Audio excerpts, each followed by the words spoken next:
بكم في قناة زور.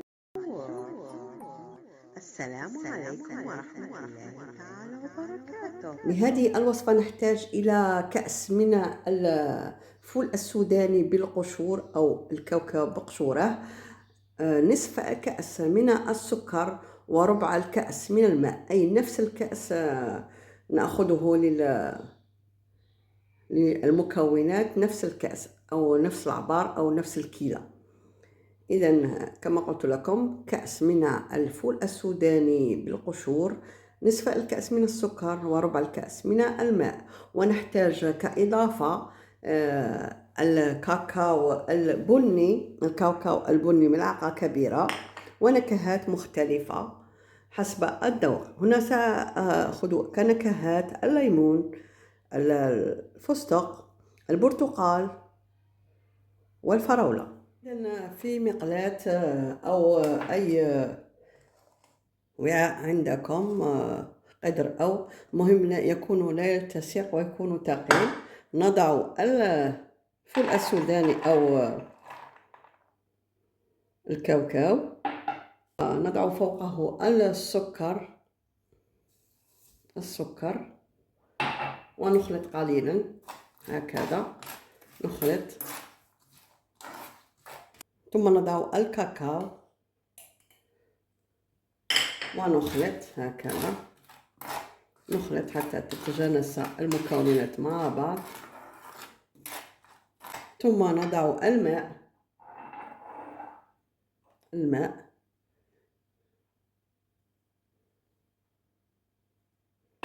ونخلط جيدا،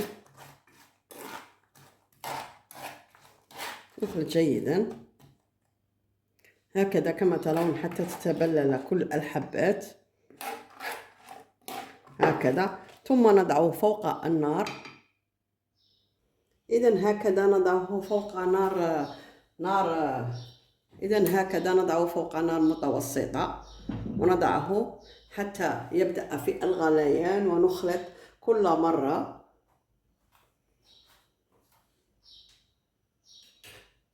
ونستعمل هنا الملعقة الخشبية هكذا، نخلط، ننتظر حتى يبدأ في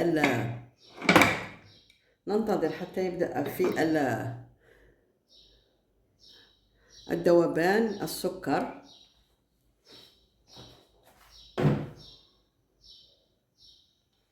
إذن هنا السكر بدأ في الغليان، نخلط جيدا كل مرة، نخلط حتى لا يلتصق معي، نخلط كل مرة حتى يبدأ السكر يتكرمل، نخلطه حتى يولي كراميل السكر، وكل مرة نخلطه هكذا. إذا كما ترون نخلط دائما هكذا، نخلط كل مرة، نخلط حتى يتكون عندنا الكراميل.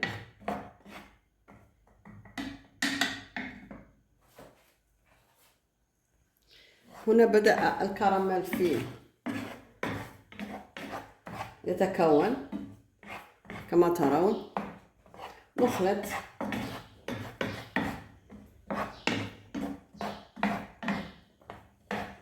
دائما هكذا، نخلط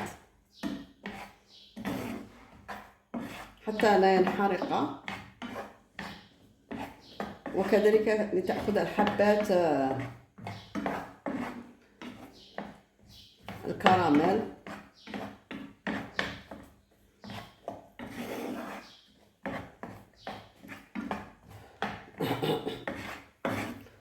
نخلط حتى يتقال الكراميل، نخلط هكذا حتى يتقال معنا الكراميل، نخلط دائما، نخلط حتى يتقال الكراميل،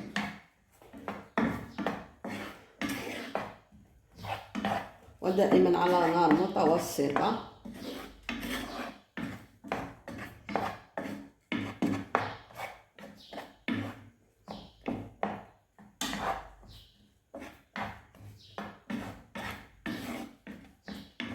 لازم أن نخلط كل مرة.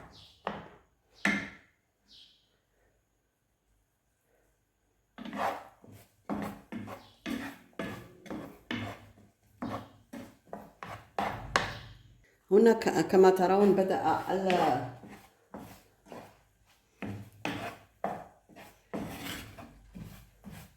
بدأ يتقال معي، كما ترون بدأ يتقال معي.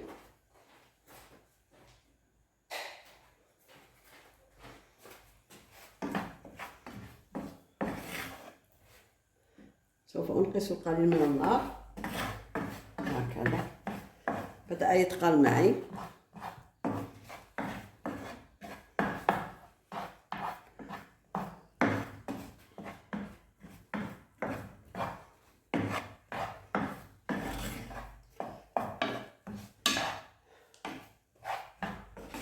كما ترى بدأ يتقال.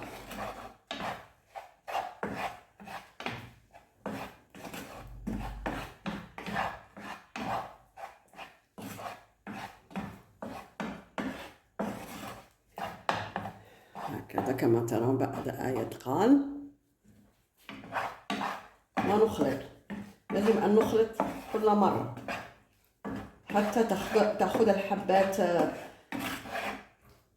الشوكولا، كل الحبات تتلبس هكذا. بدأت تتقال معي هكذا كما ترون هكذا. يجب أن ننتظر حتى تنشف الحبات.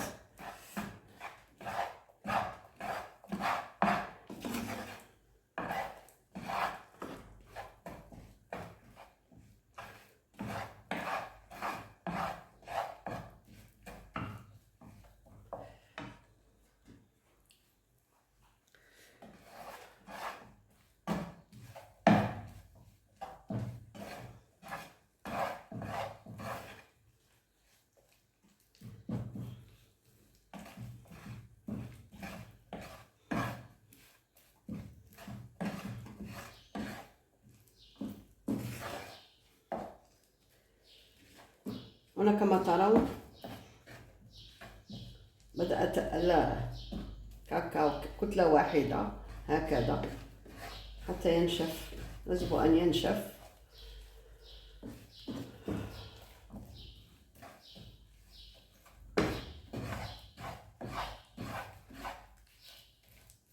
كما ترون بدأ ينشف هكذا. هنا في هذه المرحلة هكذا كما ترون ننقص القليل من النار، نقصوها شوية ونخلط هكذا. هنا في هذه المرحلة الفول السوداني أو الكاوكاو يأخذ كما نقولوا حنا يتقلى هكذا كما ترون. ترون كانفصلت الحبات هكذا.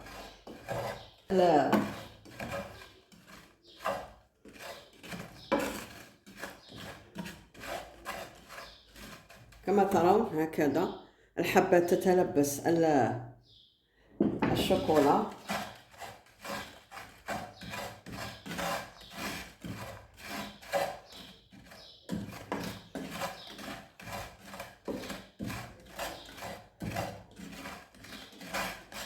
هكذا 5 دقائق ونحن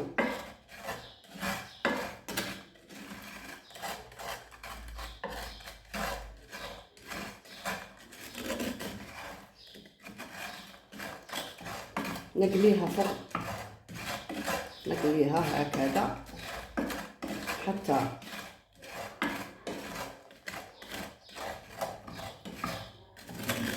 ثم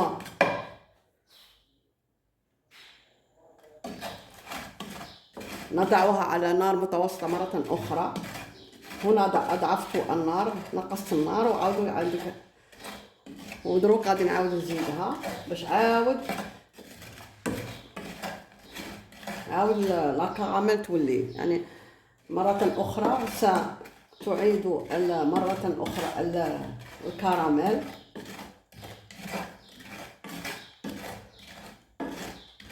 ونخلط حتى تذوب مرة أخرى الكراميل، تطلب معنا وقت.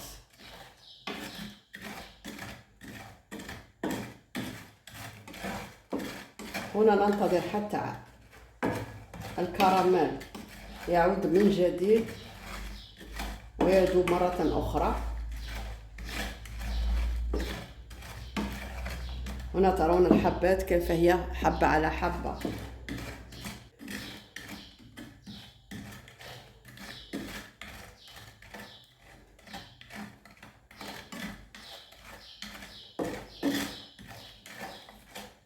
هنا بدأ في الذوبان مرة أخرى، بدأ في الذوبان. نتأكد من أن كل حبة تأخذ الكراميل أو الشوكولا، هكذا نتأكد.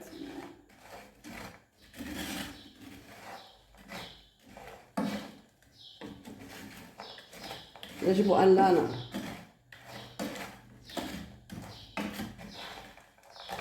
يجب أن نخلط دائما حتى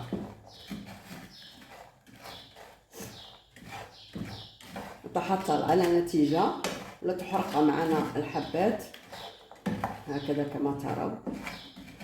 هنا سنعيد المرة أخرى الكراميل إلى طبيعته ونخلط جيدا، نخلط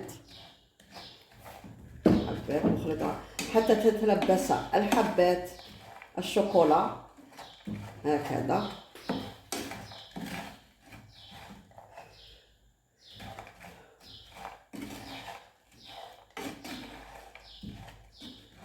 هكذا كما ترون تعاد الحبات كما كانت، هكذا تتلبس الحبات الشوكولا.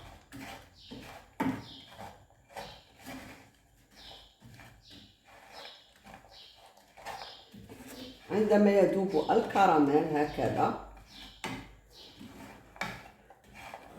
عندنا يذوب الكراميل من هذه الجهة، باقي من هذه الجهة. عندما يذوب الكراميل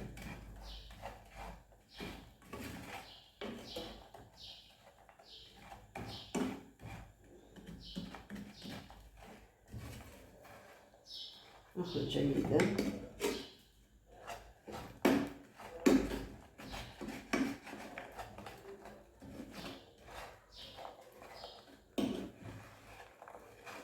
هنا في هذه المرحلة سوف أطفئ النار وأخلط هكذا، أخلط حتى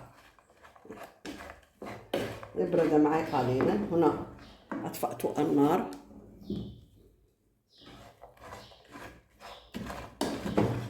ونخلط حتى تأخذ الحبات.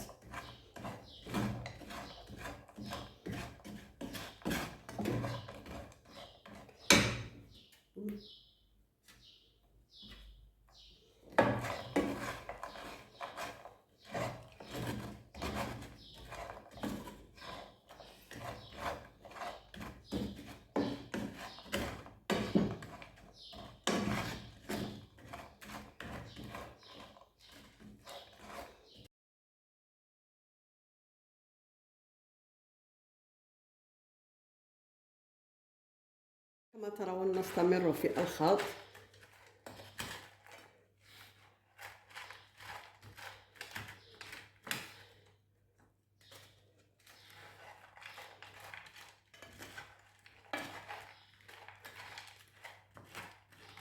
حتى نتأكد أن الحبات أخذت نصيبها من الشوكولا، ثم نضعها فوق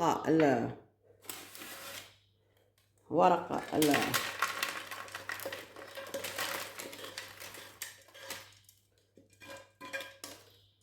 ونفتحها جيدا هكذا.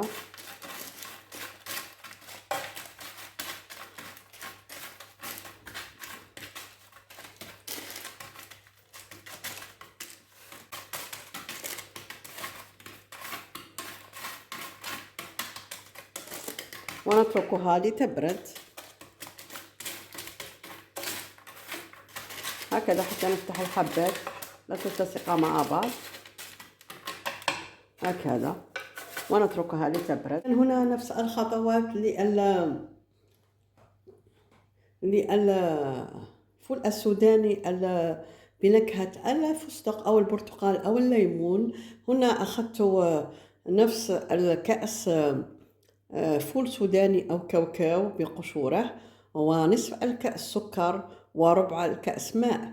وعندنا نكهة الفستق باتاغام بيستاش، نكهة ولون الفستق.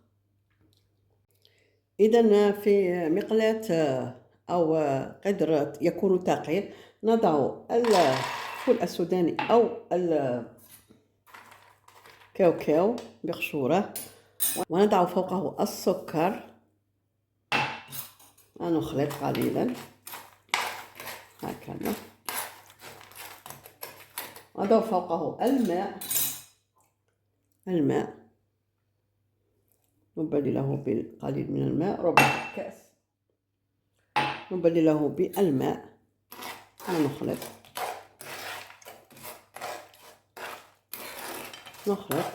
حتى نرى السكر قد ذاب مع الماء، ثم نضعه فوق النار. إذن هنا نستعمل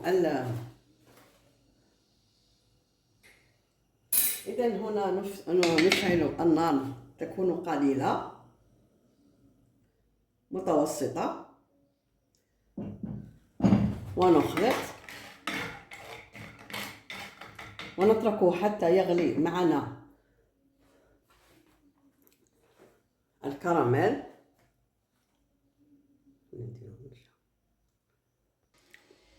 هنا في هذه المرحلة عندما يبدأ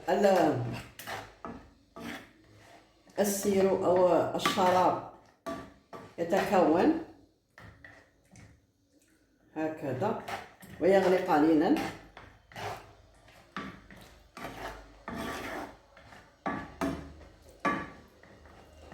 كما ترون يبدأ في الغليان.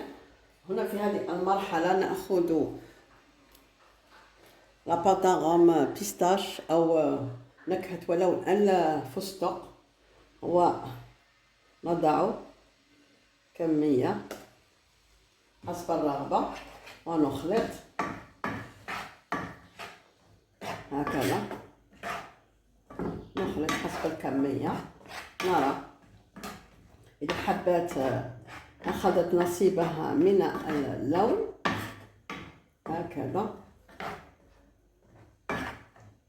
ونخلط كل مرة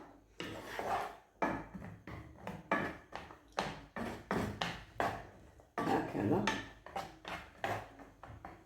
نخلط حتى يتكون معنا الكراميل هكذا، نخلط. هنا كما ترون بدأ الكراميل يتقال،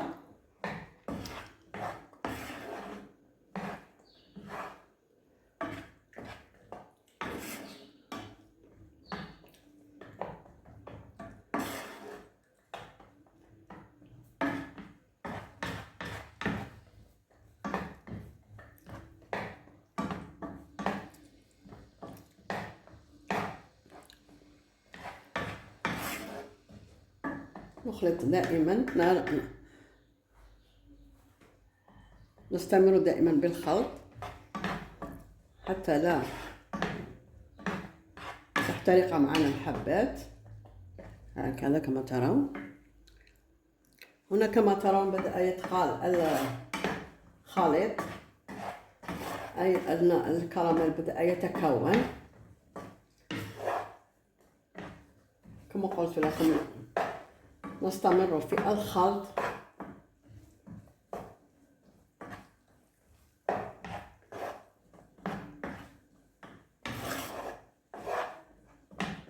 بدأ يتقال معي. أنا أريكم هنا خطوة بخطوة.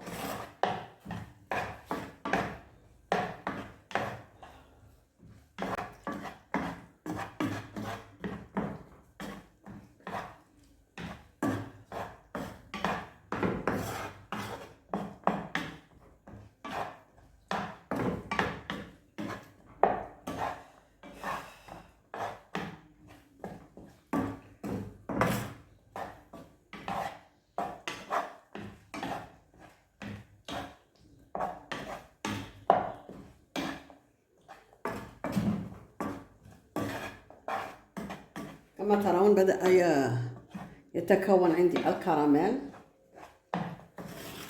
هي نفس الخطوات الفول السوداني بالشوكولا. نخلط جيدا حتى نتأكد بأن الكراميل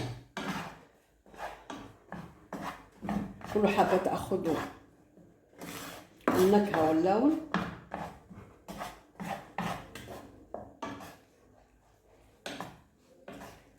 لا نغفل على الخلط، يجب أن نخلط دائما.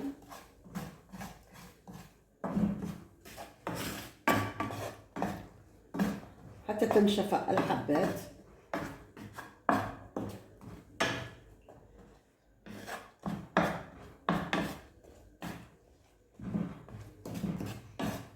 كما ترون بدأ الخليط في أن ينشف.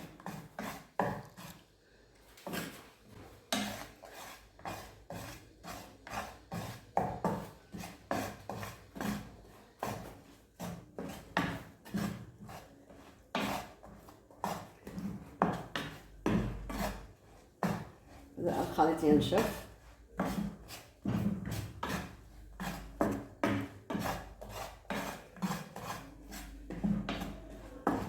نخلط.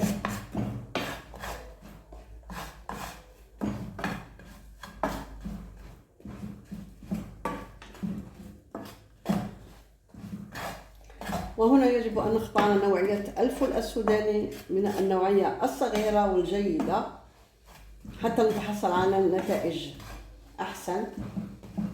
هنا أخذت يعني فول سوداني شوية كبير، يعني متوسط الحجم، والأصغر أظن هو أحسن. هكذا بدأنا في مرحلة أن ينشف معنا الحبات. هكذا كما ترون بدأت تنشف معي.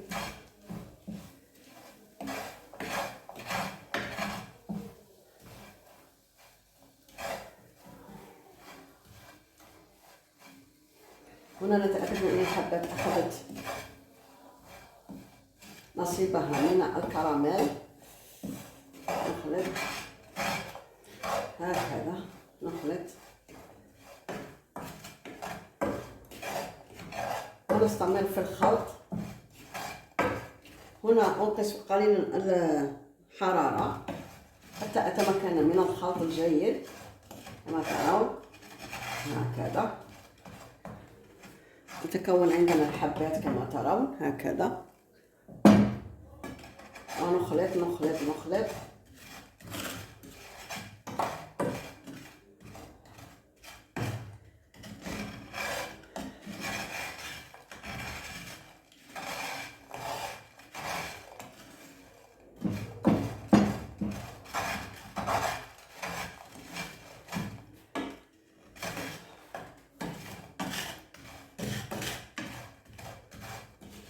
هنا كل حبة يجب أن تأخذ نصيبها من النكهة وتتلبس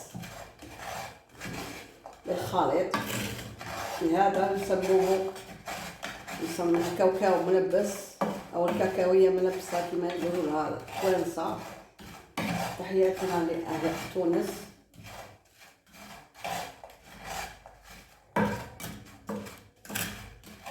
إذا هكذا نخلط جيدا. هنا سأقوي قليلا النار حتى يذوب مرة أخرى الكراميل.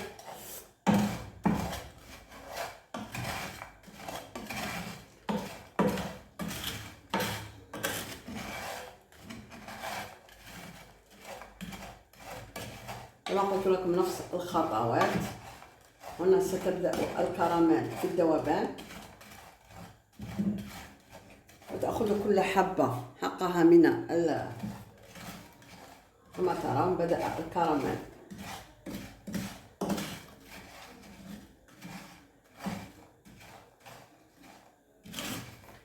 هنا أنقص قليلا من النار، تكون متوسطة.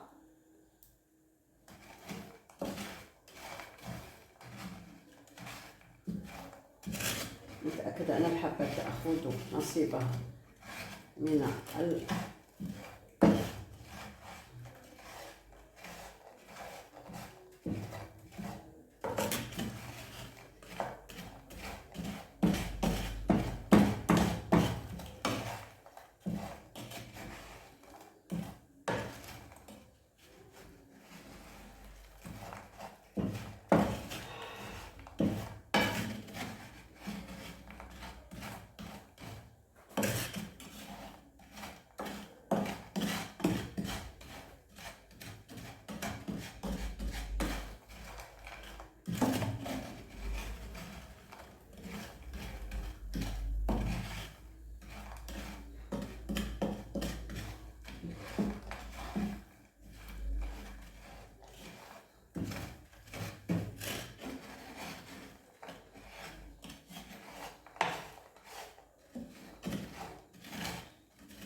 هنا نستمر في الخلط حتى تذوب معنا يذوب معنا السكر.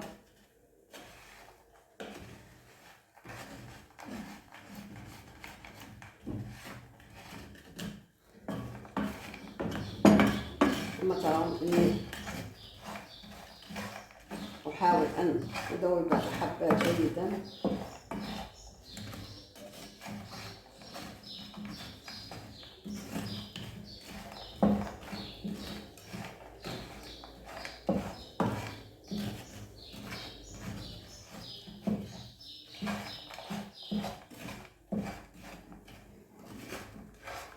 إذا هكذا، وأبعدها على النار قليلا، أخلط وأرى أن الحبات أخذت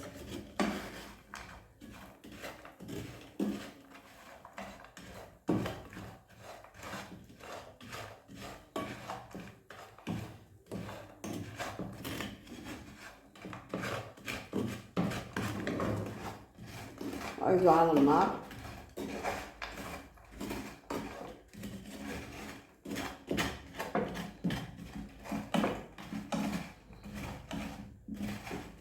هنا كما ترون كان أماكن لا تصلها النار، أضعها فوق النار حتى تذوب.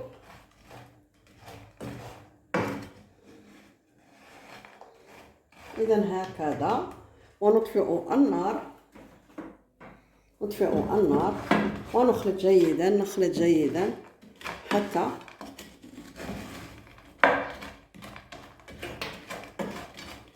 هكذا.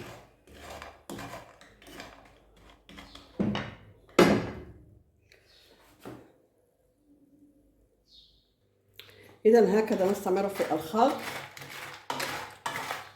ونضعها فوق وعاء هكذا.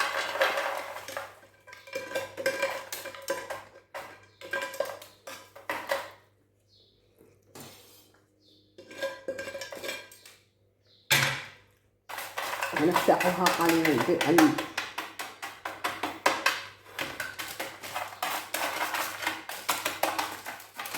نفتحها قليلا هكذا.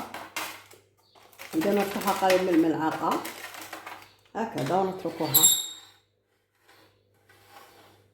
لتبرد.